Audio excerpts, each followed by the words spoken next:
Le débat, resuming debate.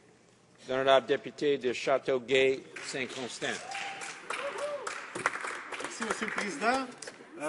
Nous en sommes là aujourd'hui à débattre un quatrième projet de loi Mammouth, un quatrième projet de loi fourre-tout où on va encore modifier des lois qui n'ont absolument rien à voir avec le budget. Scandaleux, Monsieur le Président, et tout ça, en fait, sous une motion d'attribution de temps, donc on limite encore une fois les débats. Deuxième semaine de travaux, Monsieur le Président, c'est carrément scandaleux. Faut-il s'en étonner? Je pense qu'on vient de proroger la session, on vient de recommencer les travaux, et plus ça change, plus c'est pareil, comme dit le dicton. Une nouvelle session parlementaire, mais toujours les mêmes tactiques de ce gouvernement. Donc, comme je le disais, nous en sommes à un quatrième projet de loi Mammouth où les conservateurs essaient encore une fois de faire passer des changements législatifs de façon à ce que cela passe inaperçu des Canadiens dans un document de 300 pages qui, tel que je le mentionnais, va modifier plusieurs lois qui n'ont absolument rien à voir avec le budget. Le NPD, évidemment, connaît les manœuvres de mauvaise foi des conservateurs et compte bien tout faire en son pouvoir pour y mettre un terme à ces tactiques déloyales, Monsieur le Président. Une aberration, donc, que ce projet de loi et que, malgré le fait que ce projet de loi doit mettre en œuvre le budget, des mesures, telles que je le mentionnais, qui n'ont rien à voir avec le budget, y sont incluses. Je pense particulièrement aux attaques sournoises que le gouvernement est en train d'imposer sur le droit des travailleurs de la fonction publique. C'est pour cela que nous réclamons aussi, depuis le début de ce débat, que le projet de loi sur l'exécution du budget, le C4, soit scindé en plusieurs parties, afin évidemment d'en faire une bonne analyse au niveau des comités, spécifiques là, qui pourraient étudier de façon adéquate ces changements qu'on nous propose, Monsieur le Président. De plus, nous n'en étions que la première journée de débat que les conservateurs ont évidemment déposé une motion d'attribution de temps afin de raccourcir les débats, afin que, encore une fois, les Canadiens ne voient pas tout ce que ce projet de loi contient. Pour cette façon de faire qui est totalement antidémocratique, telle que je le mentionnais. On ne peut même plus débattre d'un projet de loi sans que le débat ne soit raccourci. C'est devenu monnaie courante en cette institution, Monsieur le Président. C'est carrément scandaleux. C'est incroyable de voir les conservateurs les entendre, encore une fois, il n'y a pas si longtemps, parler de démocratie, d'être à l'écoute des citoyens, d'être en coopération et en partenariat avec les autres gouvernements. Mais que lorsque nous sommes en Chambre, ils font tout pour faire obstruction aux travaux de la Chambre. Ils voudraient simplement qu'on les appuie, le projet de loi, sans aucun débat, sans aucune discussion. Ce gouvernement voudrait que les Canadiens lui donnent un chèque en blanc. En parlant de chèque, on voit ce qu'ils font avec. C'est pas toujours très, très cohérent, puis on ne leur donnera évidemment pas ce chèque en blanc, Monsieur le Président. Évidemment, les Canadiens ne sont pas dupes. Et comme notre chef l'a bien mentionné au Premier ministre, les Canadiens vont juger sévèrement les actions de ce gouvernement, Monsieur le Président. Les Canadiens ne veulent pas voir le gouvernement agir ainsi et avoir peu de respect pour les institutions démocratiques. Et c'est pourquoi, je pense, le NPD offre aux Canadiens une vraie solution alternative à ces manœuvres antidémocratiques de ce gouvernement. Et en 2015, on va démontrer aux Canadiens qu'on peut former le gouvernement et qu'on ne s'adonnera pas à ces tactiques déloyales. J'aimerais aussi maintenant débattre, pour revenir à C4, d'une des sections du projet de loi qui comporte sur le tribunal des anciens combattants. L'article 4 de la loi sur le tribunal des anciens combattants, révision et appel, sera remplacé par ce qui suit. Est constitué un organisme indépendant, le tribunal des anciens combattants, révision appel, composé d'au plus 25 membres titulaires nommés par le gouvernement en conseil, ainsi que les membres vacataires nommés en vertu de l'article 6. Lorsque l'on regarde ce changement au sein du nombre de membres du tribunal, on ne peut que se demander si les conservateurs ont appris quoi que ce soit lors de l'étude qu'on a faite à cet effet-là en comité sur le TACRA. Plusieurs accusations ont été lancées lors de cette étude, Monsieur le Président, en comité.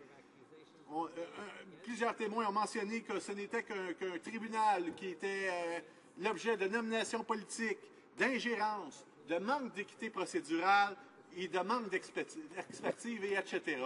Pour résumer les propos d'un des témoins, M. Leduc, lors de son intervention au comité permanent des anciens combattants.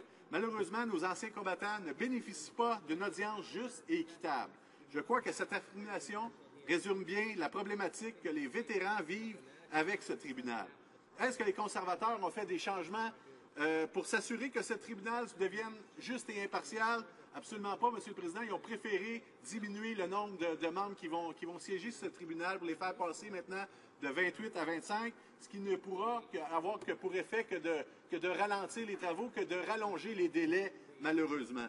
Les conservateurs, donc, vont continuer à nommer leurs amis à ce tribunal, malgré le fait que plusieurs d'entre eux n'ont aucune espèce d'expertise ou même de quelques connaissances pour siéger à ce tribunal. Encore une fois, ce sont les vétérans qui sont pénalisés par ce genre de mesures. Comme mon collègue de Saxville, Eastern Shore l'a bien décrit, le gouvernement veut maintenant équilibrer le budget sur le dos de nos vétérans, sur le dos de nos héros. Est-ce une bonne approche? Bien sûr que non. Encore une fois, les conservateurs ne font que des demi-mesures et celles-ci ne font que plus que de mal que de bien à nos anciens combattants. Si on regarde les budgets cette ère de coupure budgétaire un peu partout dans le monde, nos alliés n'ont absolument pas sabré dans les budgets qui ont trait aux anciens combattants. Monsieur le Président, même plusieurs l'ont augmenté, mais ce gouvernement va carrément à l'encontre, à l'encontre de ça en coupant dans les budgets pour les anciens combattants, ce qui est évidemment un signe de non-respect pour les anciens combattants de ce gouvernement-là. Donc, en plus de ces nouvelles réductions dans le budget et les membres du TACRA, le gouvernement va fermer également 9 bureaux de district un peu partout à travers le pays, des bureaux d'Anciens combattants Canada qui donnaient des services à ceux-ci. Ils vont également transférer l'hôpital Sainte-Anne au gouvernement provincial et celui-ci était le dernier hôpital qui s'occupait des anciens combattants, M. le vétéran. Donc, les conservateurs continuent d'évoluer les services à nos anciens combattants vers des agences gouvernementales qui n'ont aucune expertise, comme Service Canada, où on va laisser à la province la tâche de prendre soin de nos anciens combattants. Pour les conservateurs, donc, les vétérans ne sont pas différents des autres citoyens. Et le gouvernement considère qu'il ne doit absolument rien aux vétérans blessés. Le gouvernement considère qu'ils n'ont aucune espèce d'obligation morale envers ceux-ci, ce qui est scandaleux, Monsieur le Président. Et les vétérans, ces temps-ci, sont en colère contre le gouvernement pour l'ensemble de leur œuvre des dernières années. Mon collègue également de Sackville Eastern Shore, porte-parole des anciens combattants, a récemment déposé le projet de loi C-447 pour démanteler complètement le TACRA, pour mettre en place un système de décision médicale révisé par les pairs, ce qui sera beaucoup plus avantageux pour les anciens combattants, un tribunal qui sera plus efficace et plus impartial, qui répondrait mieux aux demandes de nos anciens combattants.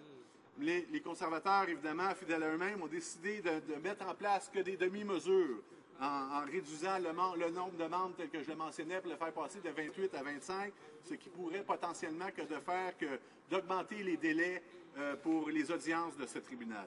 Donc, voici l'étendue du respect que notre gouvernement a pour nos vétérans. Ce n'est pas juste les anciens combattants, M. le Président, qui vont écoper de cette loi de l'exécution du budget. Les travailleurs et les fonctionnaires ont droit à une attaque directe sur leurs droits et envers les acquis qu'ils ont eus des dernières années, M. le Président. Les changements les plus importants et les plus inacceptables au dernier projet de loi sur l'exécution du budget ciblent les milieux de travail canadiens. En effet, ils changent de manière fondamentale le droit des Canadiens à un milieu de travail sain et sécuritaire. De quelle manière s'y prend-il? Il va retirer aux agents de la santé et de la sécurité les pouvoirs octroyés par le Code du Canadien du travail pour les conférer entièrement au ministre. De plus, le projet de loi réduira également le droit du travailleur de refuser de travailler dans des conditions dangereuses. Nous sommes convaincus qu'aucun travailleur, évidemment, ne devrait être obligé de travailler dans de telles conditions pour mettre sa sécurité et sa santé en jeu, bien évidemment. Pour nous, cette disposition est tout à fait aberrante et on s'y oppose vivement, M. le Président. Le gouvernement a toujours été un chien de garde contre les entreprises privées afin qu'elles s'assurent d'offrir à leurs travailleurs un environnement sécuritaire Donc, c'est à se demander qu'est-ce que le gouvernement, est-ce qu'il sait ce qu'il fait dans ce dossier-là, Monsieur le Président? On se le demande grandement. Le projet de loi également, le C4 va mettre en place presque tous les pouvoirs en matière de santé et de sécurité dans les mains du ministre, sans prendre en compte comment cela va affecter la protection des travailleurs. Le C4 apporte également des changements à la loi sur les relations de travail dans la fonction publique qui viennent éliminer le processus d'arbitrage exécutoire comme méthode de résolution des litiges dans la fonction publique. La seule raison qui explique ce changement, c'est le désir de provoquer des conflits avec les fonctionnaires, Monsieur le Président. Je pourrais nommer encore énormément d'autres situations, mais puisque je n'ai pas le temps, je m'arrête là-dessus, Monsieur le Président. Merci.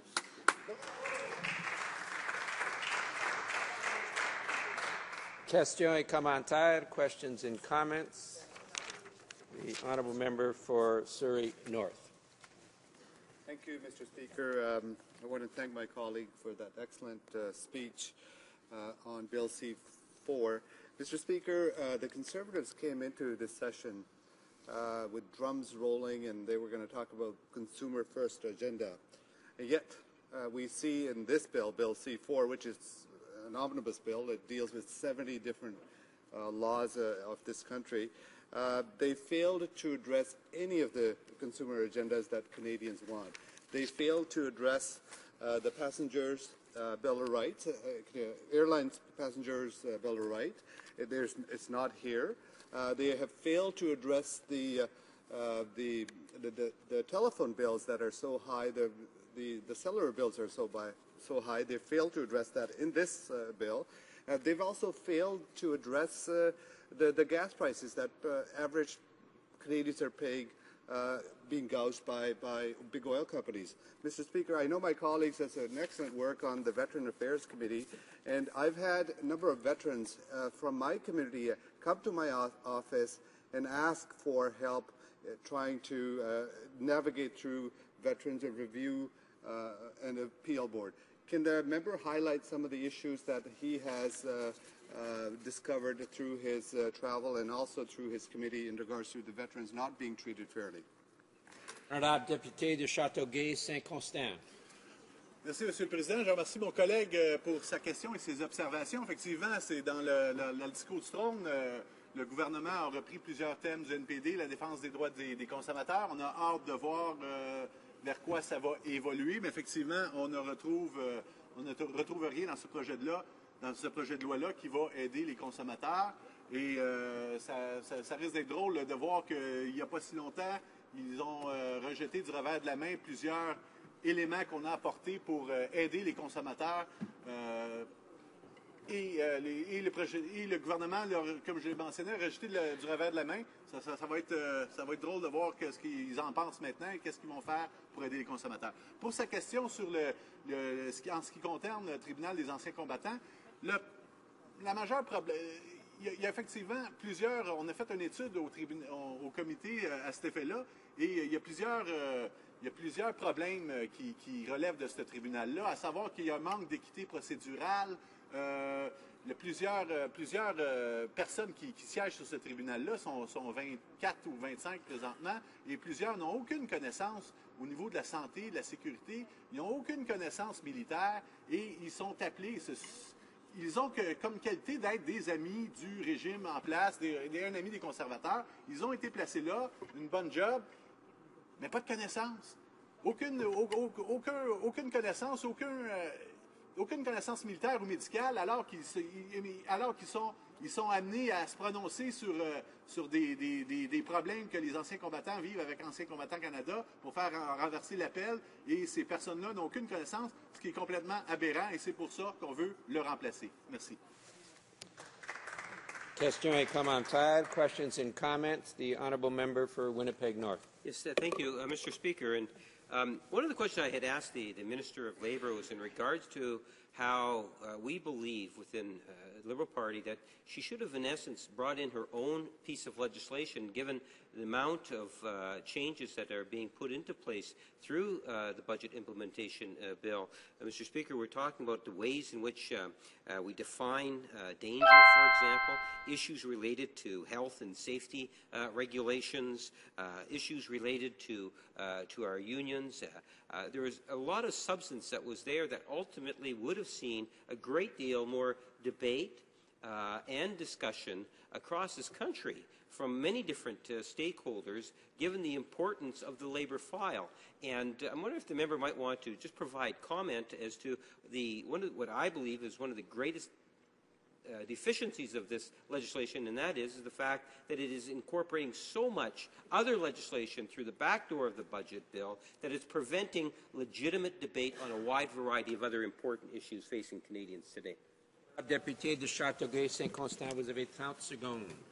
Merci, Monsieur le Président. Merci également à mon confrère pour cette excellente question parce qu'il met en lumière effectivement des plus grandes lacunes de ce projet de loi-là, c'est qu'on modifie quelque chose comme 80 lois dans un document de 300 pages et pour seule étude, pour seul débat, quelques heures ici en Chambre des communes, on a apporté cette motion d'attribution de temps. Aucune étude adéquate de ce projet de loi-là, c'est tout simplement scandaleux. Plusieurs éléments sont apportés dans ce projet de loi-là, et puis on n'aura pas l'occasion d'en faire l'étude de façon appropriée, de façon approfondie, et il risque d'y avoir des erreurs, comme la dernière fois sur le taux d'imposition pour les coopératives de crédit, il risque d'y avoir des erreurs dans ce projet de loi-là qu'on ne pourra pas voir parce qu'on n'en fait pas l'étude adéquate. Ce qui est carrément scandaleux, Monsieur le Président, et évidemment, on s'élève contre ça, et ce qui est encore plus scandaleux, c'est qu'avec le scandale des Sénats, on n'a pas l'attention médiatique sur C4 et les Canadiens ne seront pas informés adéquatement de ces changements-là. Resuming debate.